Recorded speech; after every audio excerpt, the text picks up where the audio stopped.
What's going on, YouTube? I often get questioned in chat on when you should send.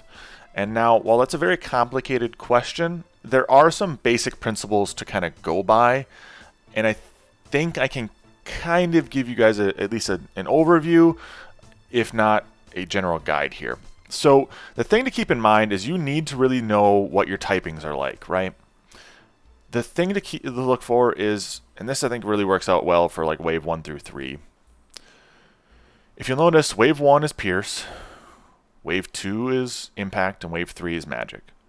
You look over here and see when are all those things good and or bad, right?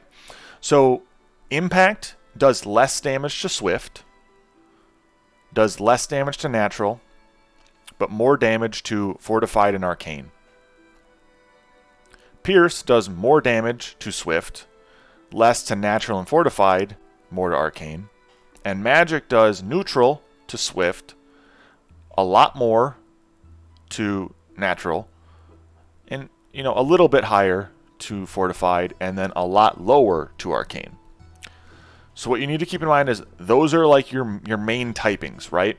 Pure does exist for damage in some units, but doesn't really matter too much, right? The big thing to keep in mind is when is the tank going to be the weakest, right? You can get through a lot of units early game that have good DPS. So like, let's say I've got 2 Tempests, which are, not too bad on, let's say wave, 4, right? Wave 4 is going to be Swift defense and going to have impact, right? I've got good damage there, theoretically, for wave 4. But if the person has something like Mudmen as their only tank, or they've got Green Devil as their only tank, you're more likely to be able to get through their tank line and kill their back line. And the big thing to keep in mind in this game, right, your tanks are what sustains you. As soon as the tanks die, most of your DPS is very low in health. Once the tanks die, you can get through the back line and kill the back line, usually with typing disadvantage, pretty easily. An easy way to check to see what typing something is after a wave has gone through, you can hover over a unit. Like you hit tab and you press space and you watch the other team. Now, granted, I'm in a solo game, so you can only see mine. You can hover over, and I can go, okay, the enemy's got a ton of. They got Green Devils, they've got Pee-wee, and then they've got let's say Windhawk. They've got Green Devils, Pee-wee, and Windhawk, or even Green Devils, Pee-wee, and Tempest. You probably are going to be more inclined to send them on wave 6 because they have really bad typing for tanks than you are to say on wave 7 and 8, where Green Devil can be a very, very good tank. Similar can be said to, let's say you're looking at if someone's got a bunch of fortified damage, fortified tank, on wave 6, or even wave 7 or 8. Fortified can be broken through with a good couple sends on those waves because Fortified is weak to Impact, which is what wave 6 is, as well as Fortified is weak to Magic, which is what 7 and 8 are.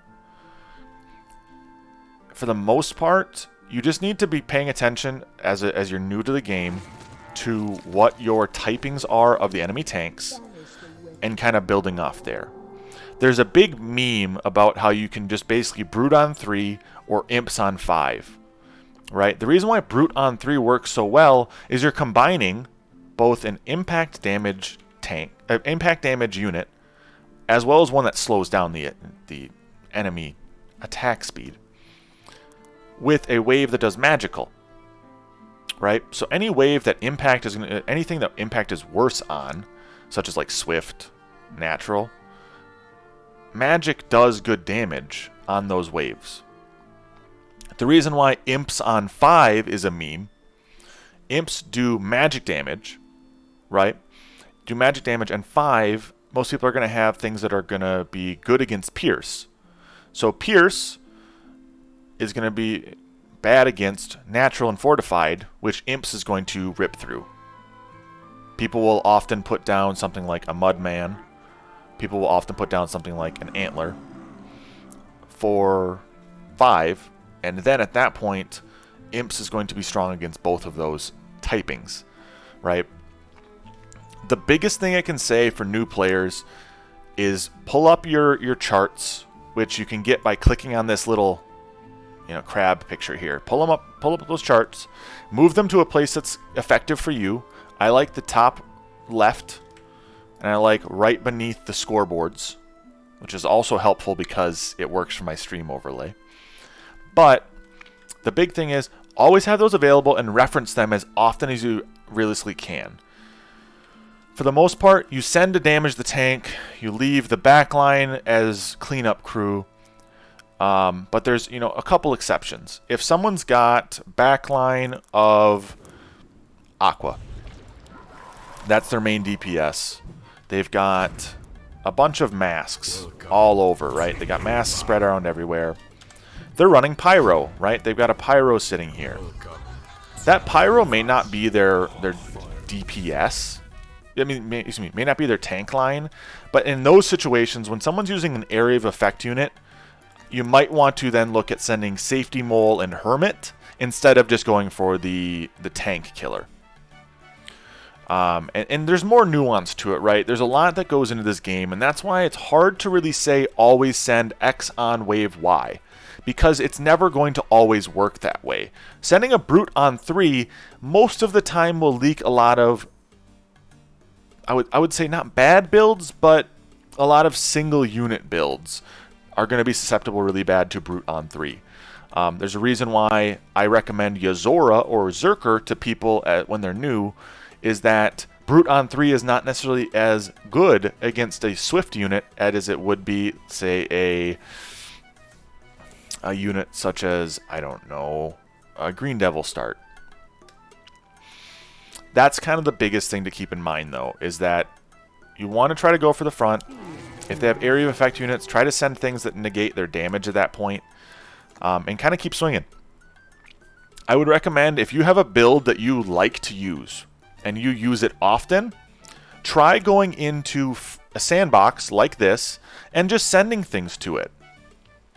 Send things to it all the time and see if you can leak yourself, right? If you can send, okay, let's say I've got a Yozora with an Infiltrator, right? I've got a Yozora and Infiltrator on 3. If I get a Brute, does this hold?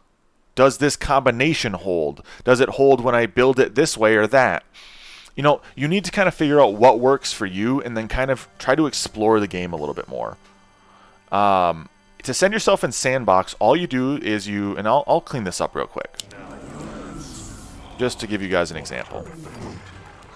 To send yourself in sandbox, all you do is you click the send and just hit ready, and it will send it on the wave. Now, obviously, we're on wave 1, and a Green Devil should hold to a Brute, I think, on wave 1, but I actually don't know. It also gives you the opportunity to have fun and try things out. It looks like it's going to leak, which, shouldn't be surprising. Brute is strong against a single unit, like I've told you. The end goal, though, is you're able to fiddle with things here and learn a little bit about what your build's capable of, what it isn't. If I had a Green Devil here, but I had 2 Tempests on the left-hand side, does it hold a Brute on 3? Now this is way overbuilt, but you can still play around with it. It gives you options. This is what I recommend for new players to do, and I think this is a general overview guide. Works pretty well for when do you send, because it's not that simple. I honestly say go to auto send for the sole reason that it's easier for new players to auto send than it is to try to figure this stuff out. This is a very complicated thing. Trying to figure out, okay, if he's got Green Devil and he's also got a Mudman and he's also got an Orchid, when do I send? Right? That's a lot of information to try to process in a couple seconds when you're also worrying about your build, what you can do for the next wave. Do I get enough money for this unit that I need for this wave? This game is very complicated and has a lot that's going on in it. So I think that's a general way to look at it. Just keep up your effectiveness charts, your wave info charts, and just fiddle around. You're going to have to kind of scroll around, see what works, what doesn't, and kind of go from there. It's not that easy, sadly, but I think this will help you guys out. If you have more questions on specific things, like when do I send against Yozora? When do I send against Antler? I've been trying to do like my general guides, whether it be like the walkthrough lock-ins or just general gameplay. I try to announce like, okay, this is bad on X wave, and try to go from there. It's really difficult sometimes to know, but that's kind of part of the learning process of this game. I hope this video is somewhat helpful. I know it isn't as black and white as probably some people would like, but I think I gave you guys a good base work. Keep exploring and go from there. If this video was helpful, make sure to like it. Sub to my channel. I do as much as I can to give you guys as much information as possible. For the most part, that's kind of it. Have a good day, guys. Peace.